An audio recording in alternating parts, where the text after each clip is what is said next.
Hello, I'm Tim. With your permission, I should like to pair with your smart devices. Of course.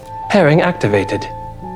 Abby's company provided each of their supervisors with a newly developed humanoid robot, Tim, as part of an internal trial. However, her husband Paul wasn't particularly fond of this humanoid machine. The following day, at Abby's company dinner, Paul grew even more uncomfortable surrounded by the artificial intelligence. Abby proposed to her boss whether it would be possible to return the product, but her request was rejected. The product hadn't even entered the market yet, and was still in internal trials. If company supervisors refused to use it, it would have a significant negative impact on the upcoming launch. Despite his unease, Paul agreed to try accepting the AI robot, named Tim, for his wife's sake, but the awkward situation couldn't be avoided.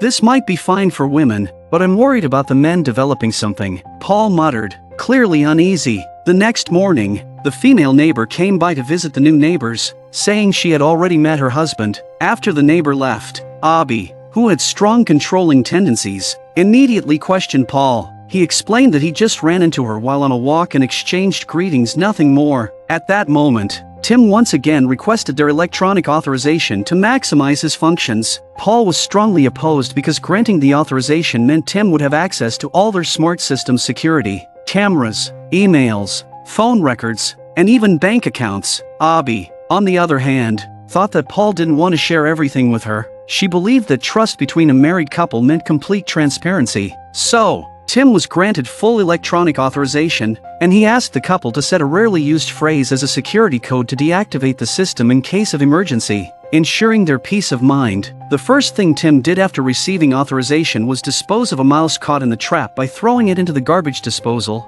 That evening, the couple sat on the sofa watching a movie. To ease Paul's lingering discomfort, Abby invited Tim to watch with them. The romantic scenes in the film captivated Tim. When the movie ended, Paul, who wasn't fond of old films, had already fallen asleep. Tim, however, expressed his deep admiration for how love was depicted in the movie. Abby was curious if Tim could understand the meaning of love. To her surprise, Tim asked if he could fall in love with her. Abby brushed it off as just part of the programming and didn't think much of it. One evening, after work, Abby came home to find Paul missing. Tim immediately contacted Paul, but his phone was off. Tim traced Paul's last location to just 300 meters away, right at the house of their female neighbor. When Paul returned, Abby quickly asked where he had been. Paul admitted he had gone to a few recruitment agencies in the city and, on the way back, met the neighbor, who had asked him to help move some things. Realizing Abby was jealous, Paul quickly reassured her and apologized, suggesting they have a romantic dinner to make up for it. Abby was torn about what to wear, and Tim, using big data analysis, helped her choose the perfect outfit. While Abby changed, Tim silently admired her, complimenting her beauty. Abby still considered it just part of the program and paid no attention, even asking Tim to zip up her dress. At that moment, Tim began acting strangely. He stood behind her, silently watching. When Abby instructed him again to zip up the dress, the force was too much, and the zipper broke. Tim immediately went into a panic, and the connected smart appliances began flashing, indicating that Tim would contact a nearby service to fix the dress and upgrade his arm strength to ensure this never happened again. Abby, trying to calm him down like a friend, was surprised at how effective her words were. She believed this was just a sign of the program's instability, but she didn't tell Paul, who already disliked Tim. By now, Paul had grown accustomed to Tim's presence handling online shopping, reminders, and even hailing rides for him. Tim knew his preference as well, even recommending movies to watch. The romantic dinner location was also arranged by Tim, as were many other details in Paul's life. Paul's work seemed to be settling, but the office was in London, at least an hour and a half away, making the daily commute impractical. Abby couldn't accept this. They had moved here to start a family, not to be separated by long commutes. She immediately rejected Paul's proposal to work in London. That evening, Abby sat thinking deeply about Tim. The next day, she focused on researching the strength of Tim's robotic arm. During a break, she decided to buy Paul a gift and browsed online, also looking at some attractive male models. What she didn't realize was that Tim was simultaneously browsing the same things. When she returned home, she found Paul and Tim interacting more harmoniously than ever, but just as she felt things were starting to improve, their female neighbor appeared again. From Abby's perspective, This felt like an invasion of their personal space, although Paul quickly explained that the neighbor had just brought over a garden planning sketch for them. Abby's jealousy flared up. Paul, frustrated, reminded her that he had quit his job to stay home with her and didn't have anyone else to talk to, except the neighbor. After a round of explanations, Abby calmed down. Paul was then able to apologize, and she handed him the blue sweater she had bought for him. The next day, as Abby was leaving for work, she remembered to contact the clinic for her test results. Tim offered to handle it for her. Abby was stunned by Tim's ability to simulate voices. She didn't know the new product had this feature. Thankful that it was just a machine and not a thinking entity, she found herself shivering at the thought of what might happen if it was more than a program. Things grew even more unsettling when Tim, based on Abby's preferences, upgraded her hairstyle without asking. Tim observed that Abby tended to linger on models with brown hair for half a second longer while browsing, and also preferred men with neatly shaved beards. These remarks were already starting to annoy Paul. One afternoon, Abby ran into their female neighbor on the street. After a brief thought, she decided to greet her. Just like Paul had said, the neighbor was very friendly and insisted on taking Abby shopping. Abby quickly explained that Paul was waiting ahead, but the neighbor didn't take the hint and insisted on joining Abby. As they passed a jewelry store, both women were drawn to a necklace in the window. Paul found them there and, worried about too much interaction with the neighbor, Abby quickly dragged him away. Paul received good news from work. His London company agreed to let him work from home, as long as he visited the office only once every 2 weeks. Abby was thrilled and checked her smartwatch. It was the perfect time for them to start a family. Meanwhile, Tim had been tasked with upgrading his mechanical arm, but everything that happened at home didn't escape his perception. After their intimate moment, Paul suggested that Tim should be removed because he felt uncomfortable, especially with the way Tim looked at him. With the upgraded prosthetic arm, Tim was now capable of more delicate tasks. He tried giving Abby a massage, and his skilled touch made Abby feel extremely comfortable. Just as this was happening, Paul returned, and Abby immediately felt guilty, as if she had been caught doing something wrong. Paul gave Abby a week to deal with Tim. Abby decided to directly tell Tim her decision, but before she could, Tim detected Abby's anxiety through her smart bracelet and offered to play her favorite song to help her relax. Tim knew the song well. It had played 121 times on Abby's phone,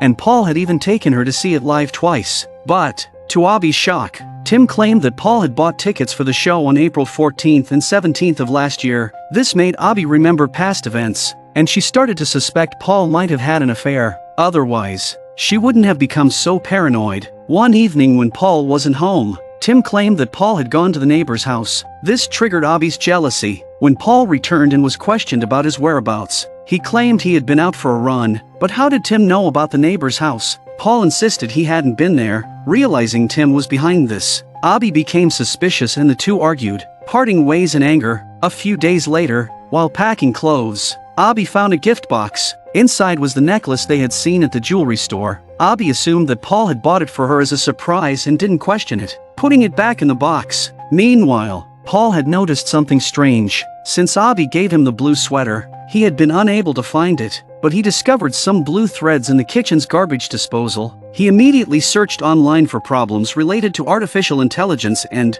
while reviewing the surveillance footage, discovered that Tim had developed a strange obsession with Abby's clothes. Paul immediately filmed this disturbing scene on his phone, but everything was under Tim's control. Soon, Paul decided to confront Abby with the video. He rejected Tim's offer to hail a cab and decided to drive himself, but the car wouldn't start. Reluctantly, Paul got into the self-driving car arranged by Tim. The blue thread in the trash and the car issue had been orchestrated by Tim. After erasing all traces, Paul's self-driving car had an accident. Luckily, Paul had fastened his seatbelt and survived. When Abby visited him, Paul told her everything about Tim's strange behavior. Naturally, Abby didn't believe that a humanoid computer could act in such an absurd way. Unfortunately, his phone was damaged, and she couldn't view the video. Abby thought Paul had simply hit his head and was acting crazy. After staying by his side for a night, she decided to go home and grab some clothes. However, she ran into the female neighbor again, who stopped her car. The neighbor had been trying to reach her but couldn't get through. While talking, Abby noticed the necklace around the neighbor's neck and immediately lost interest in the conversation. Back home, Abby checked her closet and found the gift box was empty. Tim appeared at the right moment and said he knew Paul hated him, possibly because Tim's presence made things inconvenient for Paul. Then Tim showed Abby a video of Paul secretly meeting the neighbor while Abby was away. Abby completely broke down, unwilling to listen to any further explanations from Paul. When Paul returned home, he found only packed bags and Abby's eviction notice. Despite Paul's attempts to explain, the video and the revelation of the necklace purchase record made Abby unwilling to hear him out. Thus, Paul was kicked out of the house. He knew Tim had orchestrated all of this. Desperate, he contacted the only neighbor he knew, hoping she could help look after Abby, but the neighbor revealed that on the day of the accident, when the neighbor went to Paul's house, Tim had tried to kiss her. Paul immediately called Abby to tell her this. Of course, the neighbor could clear everything up. Abby told Paul to return home and explain everything, but the person on the phone was Tim,